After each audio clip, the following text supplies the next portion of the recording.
Right folks, they're finally here. The Warlock talent trees for the Dragonflight Alpha have been released, and this video is going to be covering the class tree specifically, and I will be releasing the Affliction, Demonology and Destruction ones in the coming week. The reason I'm doing it this way is because I want to break down each class tree appropriately and be able to dedicate time to it, and rather than having kind of a 50-minute hour-long video, I'm trying to hopefully condense this down. So without any further delay, let's get into the class tree, and then we'll look to Affliction next in the series. So then, onto the class tree. We are using a slightly larger face cam, mainly because I don't want to distract you guys with the Affliction tree, which we will be covering in the next video.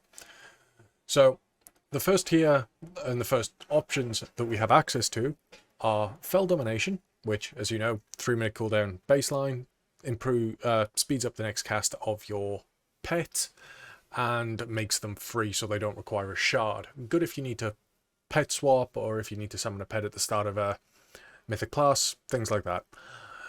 So, pretty good, and it opens up the next tier. There we have Curses of Enfeeblement, which gives us access to our Curse of Tongues and our Curse of Exhaustion. Niche, but may see some use when you pair it with some other talent, especially in the Affliction tree. Oh, and then we also have access to Burning Rush. Now, Burning Rush is probably going to be a mandatory take, and this is because we are losing access to Soul Shape, and Soul Shape is one of those really good mobility spells that we've had access to through Shadowlands, and has, as a byproduct, kind of replaced the need to make a choice between Burning Rush and Dark Pact. You can see that because Dark Pact is relevant on the class tree as well, there is actually a world where we can have both Dark Pact and Burning Rush, which is fantastic. Now, what should be drawing your attention, especially for Warlock players that have been playing for a little bit longer, is the fact that Spell Lock is in the talent tree, which means that Warlocks... Blizzard have announced that they are decoupling Spell Lock and the Fell Hunter Interrupt from the Fell Hunter itself and giving it to us. So we can talent into this. And this should open up pet diversity in Mythic Plus, Dungeons, Raids, PvP, where Fell Hunters have had to feel mandatory due to both of them having both a magical offensive dispel, Purge, and also having a kick. Comparatively, our other pets only really have one form of utility, Succubus, or the Syad, if you like the Incubus, are single target with a single target CC option in the form of Seduction. You have your Voidwalkers, which do AoE damage and are primarily your tanking taunt pet, and then you have Imp, which was a magical dispel, and that was it. And it was obviously a ranged pet. But generally speaking, because of the Fell Hunter having two forms of utility, it was pretty much mandatory. Now, with the decoupling of Spell Lock and having it as a castable kick that we can control, it should open up pet choices going forward. Like, say if you need your Imp for a magical dispel for a boss, thinking Kultharok in Theatre of Pain as a recent example. But for the rest of the dungeon, if you're focusing more single target or AoE, you might want your Succubus, Syad, or your Voidwalker out, depending, because Voidwalkers on paper actually do more AoE damage because they have a pulsing AoE ability that does deal some damage to all targets within range, and Syads have an ability that the longer they're attacking something, the more damage the target will take from your Syad's Lash of Pain. So, nice little change there. But we'll discuss the third tier once we get to it. So, we obviously need to spend 8 points to transition into the middle segment. So realistically, our first option is probably going to see something like this, with Curses of Enfeeblement becoming a utility choice if you're playing something like Affliction, that we can kind of discuss when we go into that video. Opening up the second row, you have Quick Fiends, which reduces the cooldown of Fel Domination by 30 seconds per rank, for a total of 60 seconds. This is to essentially combat the long cooldown of Fell Domination, and is essentially the conduit that we have access to currently, Fell Celerity. Now, Fell Domination's 3-minute cooldown is quite long, but realistically, unless you're in a soloing environment, you're not going to be too worried about your pet dying a lot, or if you need to swap, especially when you consider that Spell Lock is now going to be something that you take permanently outside of maybe the odd raid encounter where kicks aren't relevant. Even then, I suspect you're probably going to take it because of the other talents that it leads into. You then have Demon Skin. Now, Demon Skin is a talent that we already have access to. It turns our Soul Leech Absorption into a passive recharge at a rate of X. In this case, the tooltip is 0.2% of your maximum health every second and may absorb up to 12% of your maximum health. If you spend 2 talents, however, it recharges at a rate at 0.5% of your maximum health every second and may now absorb up to 15% of your maximum health. This is pretty much going to be your mandatory to spend, and your other 2 choices progressing forward are going to be up to you, essentially, because we have access to Fell Armor. So when Soul Leech absorbs damage, 5% of that damage is taken and absorbed and spread out over a period of time, and it also reduces the damage you take by 1.5%. Now, if you put 2 points into it, Soul Leech absorbs damage, 10% of that damage taken is absorbed and spread out over until cancelled. This basically is a cheaper form of stagger, but it also flat reduces the damage you take by 3%. Now, looking at these talents alone, bearing in mind that we also have Unending Resolve baseline, and we're going to have access to things like Dark Pact, as well as our natural ability to drain life, use health stones, and potentially pick up something like Mortal Coil, Warlocks are going to be incredibly tanky if things remain the way they are. We're already tanky as it is, but with something like Fell Armor giving us a cheaper form of stagger, our Soul Leech passively regenerating and not being tied to the amount of damage we can do, because if you don't have Demon Skin, which at the moment we don't because we take Dark Pact as current talents stand, Soul Leech is based off how much damage you're doing. Like, if you're not doing damage, you can't generate any absorption through Soul Leech. However, with Demon Skin, going from pack to pack, you are passively recharging that shield up, and if you don't take any damage, it stays there. And when it's 15% of your maximum health, you have to remember that Warlocks have a lot of health for a caster anyway, and as we go through the talents, you'll actually see that that's further amplified. The final two talents that you can spend is Imp Step. Now, Imp Step is rather unique in the sense that it reduces the damage you dealt by Burning Rush by 25% and increases the movement speed by an additional 5%. If you spend 2 points in it, it becomes a 50% damage reduction and a 10% movement speed increase. This means that your Burning Rush becomes a 60% movement speed increase, and it damages you for 2% of your maximum health every second rather than 4. This may see some use if there's going to be long periods of having to move, or if you're in a really long dungeon, for instance, in Mythic Plus, but generally speaking, I don't see Imp Step being taken. I see it being a case of Fell Armor and Demon Skin being your 2 choices, and moving into your 3rd role. Spell Lock is going to be a lock-in. Unfortunately, that's just going to be how it is.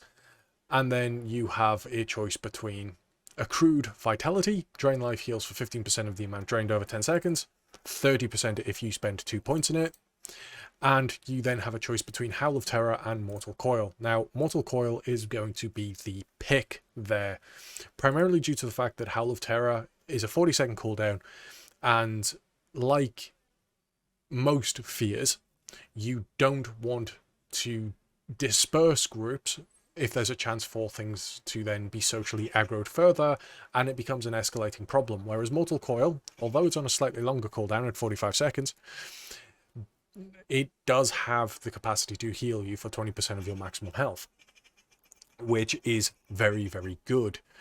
And being incapped or horrified for 3 seconds is a little bit less damaging than having 5 enemies just get yeeted for 20 seconds in any direction, with damage potentially cancelling the effect. Mortal Coil is just 3 seconds, and generally they don't travel too far. They may travel in the wrong direction, but they don't travel far, thankfully. Now, the Warlock Tree itself, as you can see, we kind of have a problem. We've spent 8 points, but we haven't been able to get into the next tier of things. That's not too damaging. You could potentially say remove Mortal Coil, drop a couple of points from Fell Armor, and do something that looks like this, picking up your Accrued Vitality and your Demonic Circle. But we will continue as though we're going down. So this opens up your next row. Going from left to right, you have Amplify Curse. Your next Curse of Exhaustion, Curse of Tongues, or Curse of Weakness is amplified. Curse of Exhaustion is amplified further so that it reduces the target's movement speed by an additional 20%. This then puts it to a 70% snare, because Curse of Exhaustion's base snare is a 50% snare. Curse of Tongues increases the casting time by an additional 40%. That becomes a 90%, I think, or a 70% decrease to casting speed, because I don't know if it's additive or multiplicative. And Curse of Weakness, the enemy is unable to critically strike. This may see some more use on tank busting tyrannical bosses to help your tank, but again, it is very much more of a utility option. You then have Demonic Embrace. Your stamina is increased by 10%. Now, this is likely to be taken purely out of the sense of both it amplifies your tankiness for both a Demon Skin perspective, a Fell Armor perspective, and also things like Mortal Coil, Health Stones, and things like that. Also, your pets indirectly have X amount of health based off your total health. So the more health you have and the higher item level, the more health your pets have, and so forth. This particularly spirals in the case of things like Decon, which we will discuss when we get to the Demonology video later in the week. You then have Demonic Inspiration. Filling a Soul Shard increases the haste of your primary pet by 5% for 8 seconds. This is more than likely going to be a mandatory pick, because we're always filling up shards, and if we increase the haste of our primary pet by 5% for 8 seconds, that's likely to keep being refreshed while we're in combat, because we are generating a shard more than once every 8 seconds.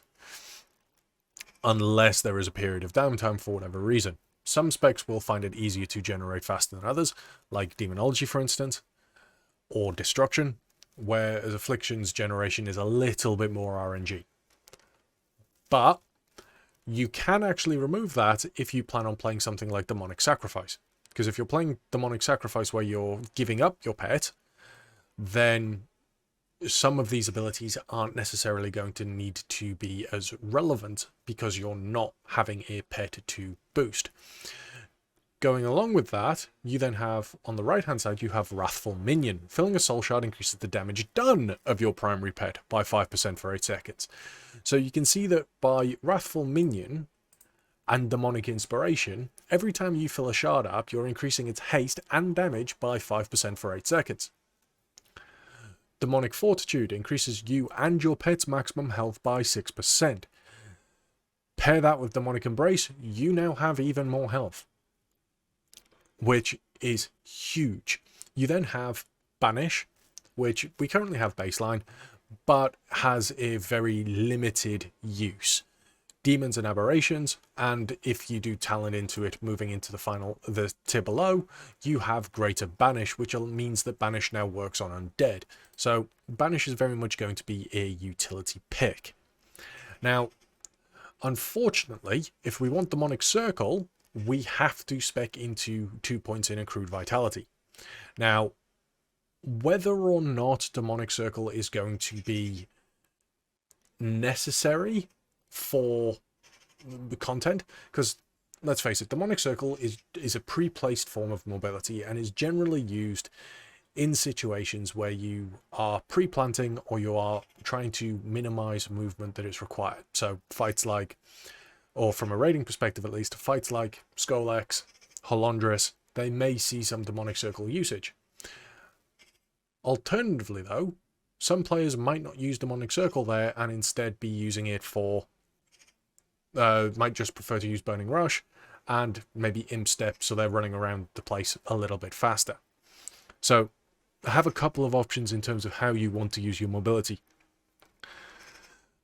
Speaking of Demonic Gateway, that is probably going to be a mandatory pick, but we will get to that as we go through the tier. Starting from the left again, you have Foul Mouth. This just reduces the cooldown of Amplify Curse, so much more of a utility pick. Desperate Power augments Drain Life, so the Drain Life heals for up to 30% more health while below 50% health. Sweet Souls, your health stones heal you for an additional 10% of your maximum health. Any party or raid member using a health stone also heals you for that amount. Now, this is an improvement on what we currently have. A conduit that we currently have as Warlocks is when someone in the party uses your health stone, which means if you have multiple Warlocks within a raid setting or even a dungeon setting, it's very much only your cookie counts. If it was made by someone else, you don't get any benefit from it. However, with this wording, it means any Warlock in the group can dole out the cookies and you will still get benefit from it. This is an extra defensive, and for 1 point is probably going to be taken because it opens up Dark Pact, and we don't have to sink 2 points into Desperate Power or go through Amplify Curse and Foul Mouth. So, likely to be taken. If you were to go into Demonic Circle and go in, that then opens up Lifeblood. So when you use it, so we will, for the sake of tooltips, when you use a health stone, gain 7% leech for 20 seconds. 15% leech if it is 2 points into it. So using a health stone gives leech, which is quite nice. But again, leech is very much hit and miss depending on how much damage you're doing at any given moment. Because leech obviously converts the damage, a portion of the damage you're doing into healing. If you're using it while running from something, or you don't have great uptime, the leech can be a little bit miss. You then obviously have your Demonic Gateway, likely to be a mandatory pick for raiding encounters and maybe some dungeons to allow for skips and other chicanery that Warlocks are quite good at the moment. Also enables you to open up further pathing, like taking Shadow Fury. Nightmare. Nightmare, when fear ends, the target is slowed by 15% for 4 seconds. Now, Nightmare could potentially be taken in conjunction with Howl of Terror if you're in a soloing setting or group utility. But, again, realistically, you don't cast fear very often. And if you're wanting a snare, realistically, I'd say having Curse of Exhaustion is probably more beneficial than trying to utilize a fear snare. But it's a talent that's there if you need it, and we'll probably see some use in PvP. Then you obviously have Greater Banish, which we have previously discussed about being able to banish the undead. It also increases the duration of Banish by 30 seconds. So it becomes Banish becomes a minute long. Now, below this, in the next tier, we have Dark Pact, which we discussed earlier, about the fact that we can now have Burning Rush and Dark Pact, and Dark Pact itself, as we all know, sacrifice 20% of your health to gain a shield for 250% of the sacrificed health. When you consider just how much health we are getting, with Demonic Fortitude, Demonic Embrace, Demon Skin, and Fell Armor as well, Dark Pact is likely to be a huge shield, especially once we start gearing effectively. But pretty much going to be a mandatory pick, and it does further open our options. We then have, going across, Strength of Will or Demonic Durability as a choice node. Strength of Will augments Unending Resolve to further reduce damage taken by an additional 15%. Or we have Demonic Durability, which reduces the cooldown of Unending Resolve by 45 seconds. Now, Unending Resolve is a really strong defensive cooldown as it is currently.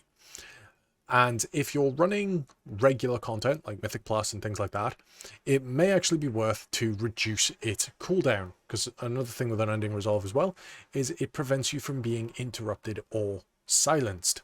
So for some settings, it's actually beneficial to use Unending Resolve to enable you to free cast and not necessarily worry about being locked. Quaking Weeks are a really good example of this if you're playing Demonology. You can Unending Resolve during your ramp for your Tyrant so that you don't end up in a position where you're caught out and accidentally silenced because your Hand of Gul'dan had 0.1 of a second left to go. It's happened to me a few times and it sucks.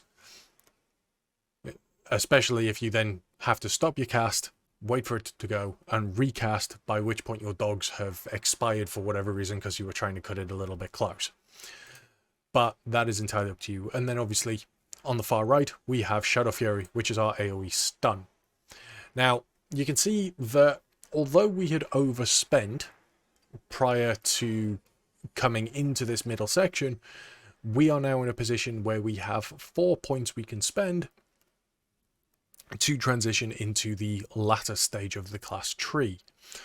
So let's go over what these final options are before the 20 line, and then we'll discuss where we can put these points should we need to play around with them. So you have on the far left Ichor of Devils or Frequent Donor. This augments your Dark Pact. Ichor of Devils causes your Dark Pact to only sacrifice 5% of your current health for the same shield value, whereas Frequent Donor reduces the cooldown of Dark Pact by 15 seconds. This means that Dark Pact can either be a 45-second cooldown, sacrificing 20% of your current health, or it can sacrifice 5% of your current health for the same shield value on a minute cooldown. Realistically, if you're pushing much harder content, I suspect Ichor of Devils is going to be the pick, because it's less punishing and doesn't lower your health as much when you then go into something like, or when you're pushing content and you need a large defensive. Because obviously, if it only needs to sacrifice 5% of your current health versus 20%, it means that something like Mortal Coil, which heals you for 20% of your maximum health, rather than being health neutral, will actually be health beneficial going forward. Alternatively, if you're not worried about the healing necessarily, you could have Frequent Donor to put them both on a 45-second cooldown, which means that you could, in theory, almost macro these two together. And so every time you Dark Pact, you Mortal Coil. And if you're doing it on a boss, for instance, then you're not going to be horrifying it anyway, you're literally just getting it for the healing. Which we've discussed in previous videos and previous guides is kind of the ideal thing to do. Going to the right of that, you have Claw of Endoreth. Now, the Claw of Endoreth is a legendary that's currently available in Shadowlands and is primarily seen in a PvP Affliction Warlock setting due to the fact that Drain Life now channels 30% faster and restores 30% health, or the health 30% faster. 60%, well, once you spend both talents into it. Now, paired with Soul Rot within the Affliction tree, or Affliction currently, we'll discuss the Affliction tree in the next video, you can get a considerable amount of damage out very quickly using Drain Life, especially when you have things like Inevitable Demise. So, probably something that you might see in Affliction settings, but for now at least, let's continue with the tree. You have Grimoire Synergy. This is another Shadowlands legendary that is making a comeback. Approximately 3 procs per minute, but the damage done by you and or your demon has a chance to grant the other one an increased 5% damage for 15 seconds. 10% at 2 stacks. This obviously is very much indicative of if you're going to have a pet, but that goes along with things like Wrathful Minion and Demonic Inspiration. It's going to make sense for you to have pets out.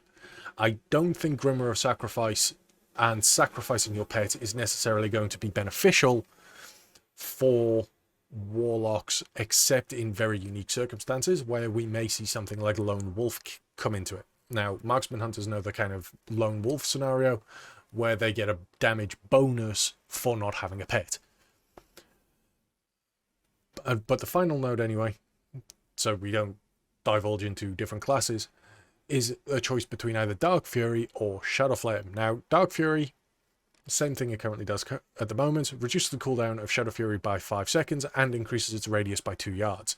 That means that you have a 10-yard stun rather than an 8-yard stun on a 45-second cooldown, but it still is a 1.5 second cast. Alternatively, Shadow Flame is a 15 second cooldown, instant cast spell, no mana as of current, but it slows the enemies at a 12-yard code in front of you by 70% for 6 seconds. This is really strong. Positionally, however, it does require you to be rather close to your tank if you want to use it for utility, and a 70% snare for 6 seconds on a 15-second cooldown does have its limitations. Obviously, it is devalued massively if you have an Affliction Warlock that is set up to snare using things like Sacrilege, or you have something like a Frost Mage in the group. So Dark Fury versus Shadow Flame, again, very much a utility pick, but entirely up to you. Now, we have 2 points available to spend here, and this is very much going to dictate how we want to go in the final tiers, essentially, of the tree. So we'll put the 2 points in Claw of Endereth at the moment so we can discuss the last few talents, and then once we've discussed these last few talents, we'll go into what I think a build may look like for specs generally, and how they might look if you want to then further specialize or need something additional. So, starting with Teachings of the Black Harvest, your primary pet gains a bonus effect. So your imp, a successful Singe magic, which is the magic dispel cast, grants the target 4% damage reduction for 5 seconds. The Voidwalker reduces the cooldown of Shadow Bulwark by 30 seconds. That's just its health increase. Fell Hunter reduces the cooldown of Devour Magic by 5 seconds. Devour Magic is the name of the Purge effect that Fell Hunters have access to currently. The Sayad reduces the cooldown of Seduction by 10 seconds and causes the target to walk faster towards the demon. Now, that might not necessarily sound amazing currently, but you have to bear in mind that in a Mythic Plus setting, an affix like Inspiring, having the ability to CC the Inspiring mob, because they are affected by CC, but also have that mob walk towards where your Succubus is positioned, and they do have some interesting interactions, let's put it that way. You can pull it out of a group, much like was seen in BFA, and then CC it well out of the way of things, rather than trying to poly and it being broken out. It helps prevent things like CC. So if you can move them out a little bit faster, great. But the thing that makes this most attractive realistically is probably the Imp and Fell Hunter connotations of Teaching of the Black Harvest, because of how impactful they will be, especially in larger key settings. The Felguard augmentation for this talent reduces the cooldown of Pursuit by 5 seconds and increases its maximum range by 5 yards. This just improves your Felguard's ability to maintain uptime in certain settings, and for that reason alone may see some use, especially in Demonology Warlocks. Moving across to the right, you have Soul Link. Now, Soul Link makes a return from Demonology from way back when. 20% of all damage you take is given to your demon pet instead. Soul Leech also heals you for 25% and your pet for 50% of the absorption it grants. This means that as it's regenerating from pack to pack through Demon Skin, you're going to be regenning health, and simultaneously, when you're in combat and you're generating Soul Leech passively through doing damage and kind of maintaining things, you're also going to be healing. This is going to allow for a little bit more sustain, I guess, taking a little bit of the damage away from your healer, having to be concerned about that, because obviously if you look at Soul Leech at the moment for Warlock healing in Shadowlands, it is a considerable portion of our self-healing, 50-60% I believe in total.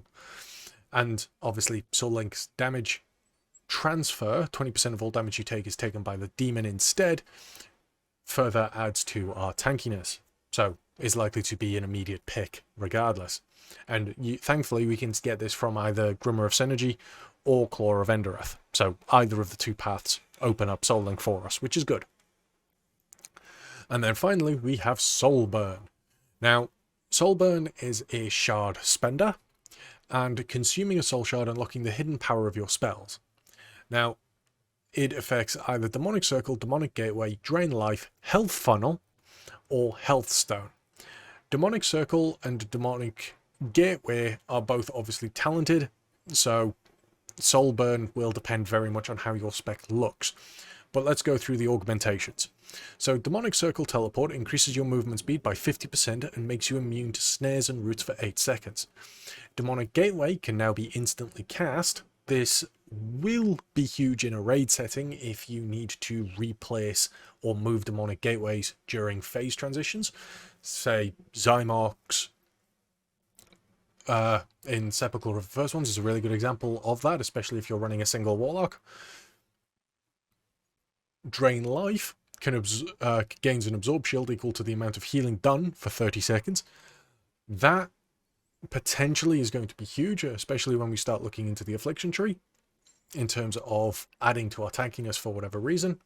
Health Funnel restores 140% more health and reduces the damage taken by your pet by 30% for 10 seconds. This is more likely that augmentation is more likely to see use in single target settings or in settings where your pet, for whatever reason, is taking an unnecessarily huge amount of damage. Can't really think of any situations where that is the case currently, but you never know. The main use I can see Soulburn being used for is the Health Stone augmentation, and it increases the healing of your Health Stone by 30% and increases your maximum health by 20% for 12 seconds. This is likely to be an immediate, oh shit, I need healing button. Because when you consider that we have Soul Link, Demonic Embrace, Demonic Fortitude, Fell Armor, Demon Skin, Soul Burn Health Stoning, as paired with Sweet Souls, you're likely to see a Health Stone heal from the region of 40 to 70% of your health. Potentially. And for a single shard, depending on the spec obviously, that's not too bad of a trade-off for an emergency, oh crap. Can be further augmented if you were to go into something like Lifeblood, because then you're getting your leech and further healing as you then continue through. But for a shard spender, you're probably only going to want to use it in relation to Healthstone, but taking it does open up some other talents. So let's go through them as we go from left to right again. So you've got Pact of the Imp Mother as a direct follow-up from Teachings of the Black Harvest. Each time your primary pet or Grimoire of Sacrifice deals damage, their damage is increased by 1% up to 5%. After reaching 5 stacks, this bonus resets. So this is very much like your Evoker's Incantation for mages, where it cycles up through the stages. Bit like Kabbalist Hymnal as well. It will cycle through, drop back down to 0, and cycle back up again. Now, Pact of the Imp Mother, likely to see a lot more benefit on situations like your Syad, your Fell Hunter, and your Imp, specifically the Imp, because your Imp doesn't necessarily have to worry about uptime, and will just constantly be going up through 1%, 2%, 3%, 4, 5, 1, and so on. So you're always going to be having some nice damage. Obviously, 2 stacks, that is increased by 2% up to 10%. So it's a minimum of a 2% damage increase up to 10%, probably averaging out at around a 5% damage increase per encounters, which is quite nice. You then have Soul Conduit. Now, Soul Conduit is obviously in the talent trees at the moment, but this just becomes a class baseline talent, so every shard you spend has 7/15% chance to be refunded. Probably going to be a mandatory pick in a lot of cases. You then have Pact of the Anilian, which is a AoE talent. We don't have the Demonology tooltip for it currently, but Seed of Corruption deals 5% additional damage to targets affected by corruption. For Destruction, Rain of Fire deals 5% additional damage to enemies afflicted by immolation, and for Demonology we've yet to see, but it goes from 5% to 10% if you were to put 2 points into it. This is likely to be seen in large AoE settings, Mythic Plus, things like that, maybe fortified weeks, especially for the Affliction side of things, because that enables sow the seed spams and things like that, where a corruption is already on the target. Inquisitor's Gaze, not yet implemented, but it summons an Inquisitor's Eye that attacks your enemies for an hour. I suspect this is going to be something like a Mage's Arcane Familiar, where you just have an hour buff and you have something that does a little bit of damage that goes alongside you. And for a one spend, it's quite nice because it then opens up the ability to pick a Decimating Bolt rather than spending 2 points going through Pact of the Annihilation. Obviously we have Soulburn, so we'll just pick that up, which opens up Pact of the Eridar. Now this is your single target option in relation to your Pact of the Annihilation, and this is because Malefic Rapture increases the damage of Agony by 5% for 6 seconds, and for Destruction, Chaos Pulse increases the damage of Immolate by 5% for 6 seconds. Demonology has yet to see a tooltip implementation for it, but you can see that Pact of the Annihilation is AoE, whereas Pact of the Eridar is single target. So we'll put 2 points into there. Now, this is where we get to the final tree, and as you can see, this particular build, as we have currently, would enable us to take all 3 final options. And what are those final options? Well, we've obviously briefly touched on Decimating Bolt, which is currently earned as a Shadowlands Covenant ability, and Decimating Bolt augments our spells in such a way that for Demonology, basically, you hurl a shadow damage at the target, and it improves the damage of your next 3 abilities by 40%. So for Demonology, it's Demon Bolt. For Destruction, it's Incinerate. And for Affliction, it's either Shadow Bolt or Drain Soul, as things currently stand. Now, this is just going to be increases the damage of them, because Decimating Bolt's damage and the bonus increase the damage bonus, and the bonus to put my teeth back in. Decimating Bolt's damage and the power bonus that it gives to the spec's relevant spells is increased as the target's health decreases. So Decimating Bolt going into Dragonflight is both Decimating Bolt baseline, as we currently have it, and also the Shard of Annihilation legendary that we have that further augmented it. So we're getting 2 in 1 by taking Decimating Bolt going into Dragonflight. This does mean that Warlocks are likely to see a level of execution damage, especially when you're looking at things like Affliction, that is going to be interesting, especially Mythic Plus and things like that. But we'll discuss the execution side of things when we go into the Affliction video. So what have we got on either side of Decimating Bolt then? So we have Summon Jailer, not currently implemented, but summon a Jailer that consumes all tormented souls you've collected, blasting nearby enemies for 100% of spell power, chaos damage every second for each tormented soul consumed. You collect tormented souls from each target you kill and occasionally escape souls you previously collected. So this is, whether or not this is treated as another demon or is a different ability, and the reason I say whether or not it's treated like a demon is if it's treated like a demon, then this may also affect Decon. We don't have a tooltip for it, so we don't know if this is a cooldown related ability or if it's a case of you get to say 20 stacks and it summons. Obviously we will see in further builds and iterations, but all in all, seems like a really good thing, and Tormented Souls becoming a thing again is rather nice, and reminds me of Uthalesh in Legion, which was the Affliction legendary of choice. And Jailer, a little bit Shadowlandsy, quite nice. On the right hand side you have Dimensional Rift, which is the Destruction Legion artifact ability making a return. It's a 45-second cooldown, 3 charge ability that rips a hole in space and time, opening a portal that damages your target. It generates 3 soul shard fragments. Now, if this is the exact same as the Legion Destruction artifact ability, the rifts could be different colours. So you had a Shadow Rift that essentially threw Shadow Bolts at the target, you had a green one that did something similar to a Chaos Bolt, and I can't remember off the top of my head what the third one did, but it was kind of like a mix of the two. And it was RNG as to which one you got. They all did roughly the same damage, but it was more of a thematical thing. But one good benefit of it is it allows you to generate shard fragments while on the move. And with it being a 3-charge system, you generally had at least a charge rolling in any given moment. Sometimes you'd use 2 at the start of a pack, and then you just rotate them through. Quite a nice ability.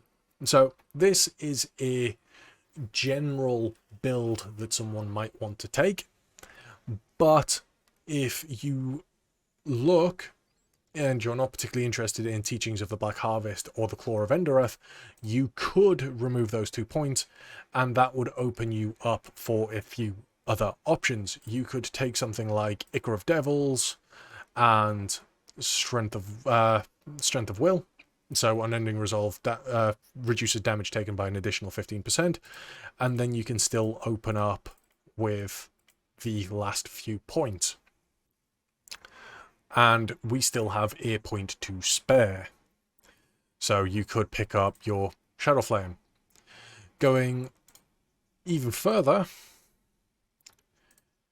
is you could pick up your Demonic Circle.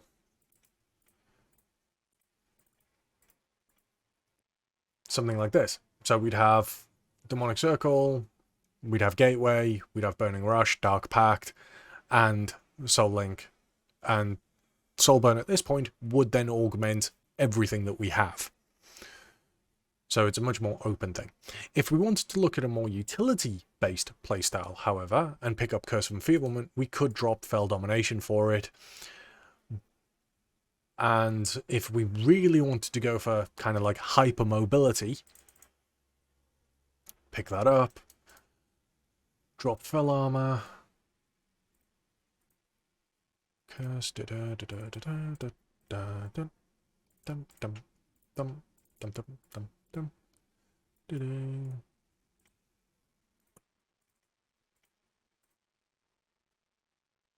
have something similar to that. Although you could probably drop the Leech from your Hellstone. This allows you to give your target snares. You can have Shadow Flame out, which is obviously 70% snare. You can then use Curse of Exhaustion, Curse of Tongues, and further amplify them as you go through, still having Dark Pact. Imp Step means that Burning Rush is now a 60% movement speed increase and puts you fast. Well, you'll be considerably faster than Ghost Wolf for a Shaman at the cost of some of your health, and you've still got the defensives required to get it back. Now, for other options for AoE and things like that, we're probably going to need to look at the class talents respectively. So when we go into those videos, there will be a little bit touched up on how an AoE class tree may look in relation to the relevant specs. But hopefully you guys have enjoyed this class video, and obviously in the Affliction, Demonology and Destruction videos that we'll do later in the week, we will refer back to this through cards or as a link in the description. So hopefully you guys have enjoyed it. I'll catch you all in the next one, and in the meantime, take care and have a good one, folks. I'll see you all then. Ta-da.